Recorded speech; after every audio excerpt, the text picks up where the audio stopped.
I don't think that UVM is too diverse. I think that diversity is a big issue on campus, and that it should be addressed and taken care of.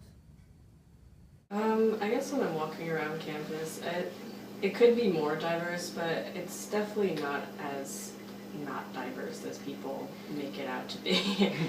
I think people just don't really look close enough at it because even if people do look similar, you don't really know them that much to be able to determine whether they fit into a certain category.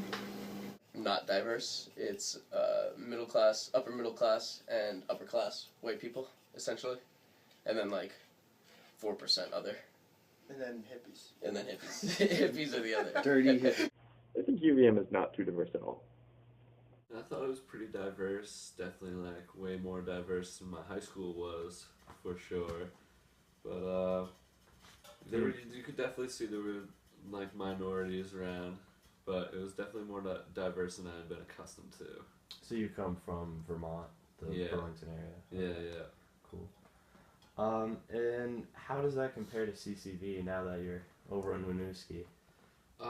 Strangely, I think CCV is like way more diverse in that Winooski, I feel like, is very diverse, and like there's a lot of adults that are going there to get their degrees too, of all sorts of ethnicities, races. But I felt like, and it's just like there's less people, and you can kind of notice it more, notice the numbers. I define diversity at a university as a bunch of different races, all genders obviously, a bunch of different sexualities, a bunch of different religious affiliations, and things of that sort. I would define diversity on a college campus as just all different types of people, whether it's their race, ethnicity, religion, I guess sexual preference, or anything just that makes them different from what they would consider different from, I guess, the norm. I don't know. The different experiences and backgrounds that people bring that are just like, it's not uniform, I guess. It's like different cultural, race, ethnicity, gender, all that jazz. I define diversity as various amounts of ethnic groups attending a single place. I guess just like a wide, like ethnic or like racial diversity, and I don't know, just definitely like people of all different social aspects, I guess. If UVM were to become more diverse, I think it would have a really awesome positive impact on the student body and the faculty.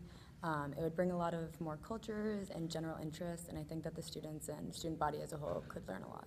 I think that would be really good for our campus. It would more normalize our very diverse world.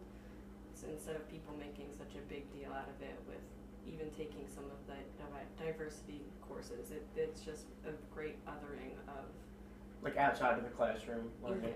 Yeah, it doesn't have to be as big of a deal. Like in the classroom, it would just be more normal. It wouldn't have to be. Like pushed upon us. Yeah, exactly, because we would just know it, and it would just be normal to us. Absolutely. I mean, just doesn't change anything. Just as long as everyone's nice to each other. So all that peace and love bullshit. I would be comfortable with it. I think it would have no impact at all. Some people like Vermont for its current state, but at the same time, it would improve the school's diversity rating if it increased. I think it would definitely have a positive impact. I think that would be nice. It's definitely good to get like a whole different like mixture of perspectives on life and stuff. So it's good to expose that before you go out into the real world. On campus, I would consider minorities anyone who is not white and upper middle class. So African American people, Asian people, people of different sexualities, and things like that. Oh, I know there's the Rubenstein School Diversity Task Force, and there's the group Alana, which is like Asians, like Latin American, Latin Native Americans, American. Native Americans, and groups like that, which help represent those people. Yeah, I think it's really apparent. It's anyone who's not white. Like you look, Okay.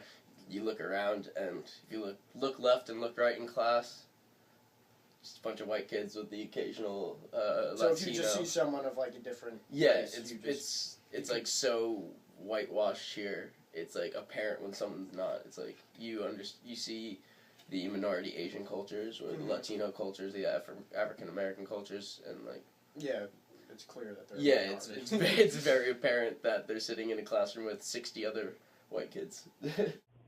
At UVM, I consider minorities to be any ethnic group other than Caucasians.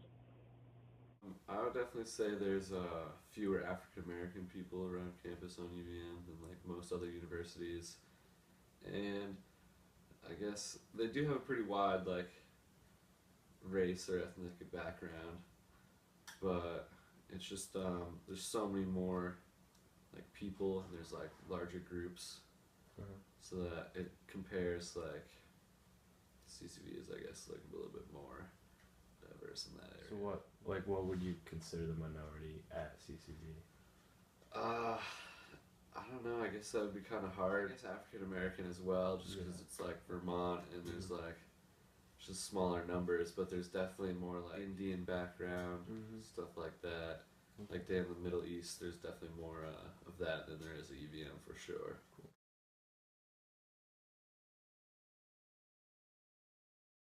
Compared to the overall campus, I would definitely say that my classes are a little more diverse. Like I said earlier, I'm a women and gender studies minor, so a lot of my classes have a bunch of different people who identify with different races, ethnicities, religions, and sexualities.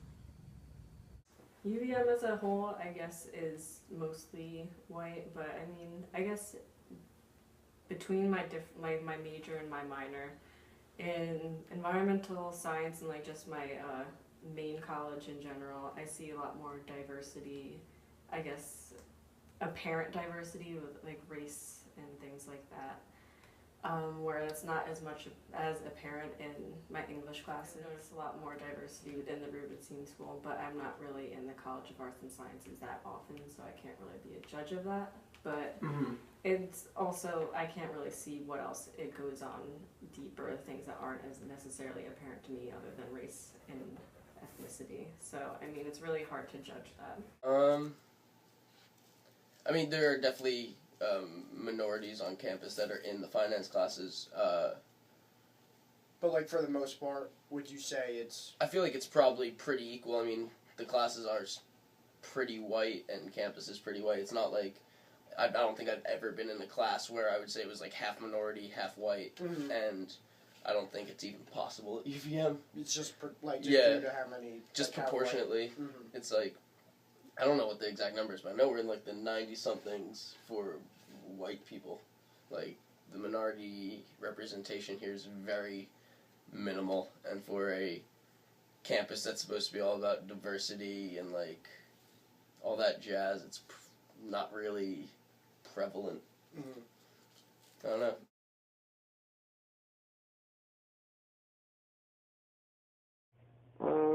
I would not. I think so. I think you should definitely include that because it's like all different social aspects, and that can change like the diversity of like a school just because like it's like mainly white or whatever, Caucasian. There's still going to be like tons of different like religious backgrounds and just like sexuality. There's going to be tons of different ones like that. So Yeah, I guess at CCV you probably notice like age. Yeah, definitely age is a factor at CCV that you don't really notice at a university. Yeah, cool.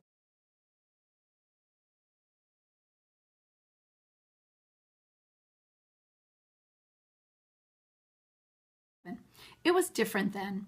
My out-of-state tuition bill was $7,000. At that time, I did not feel it was very diverse. Many Vermonters, in-state students, attended at that time. I define diversity as multicultural and gender specific. I was in the dental hygiene program, which is now housed with Vermont Technical College. The program consisted of approximately 20 girls, all Caucasian. Males and students of other races were not enrolled at that time. That was just the beginning of an emergence of gay, lesbian, and bisexual campus organizations, and AID was not on anyone's radar at that time. I do not recall any professors that were not Caucasian. The first woman president came aboard in the 1990s. Travel or study abroad was not as prevalent as it is now.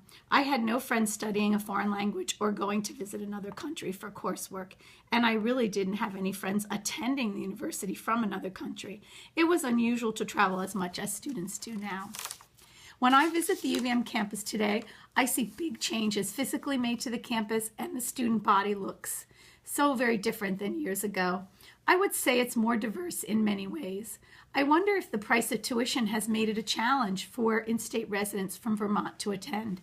There was no such thing as the internet in 1977, so there were no photos to view online. But when you look at the website today, you see students and faculty of color and gender represented in all areas. I do know that UVM was the first university to admit women and African Americans into the Phi Beta Kappa Honor Society. That's my input on diversity at UVM back in the day.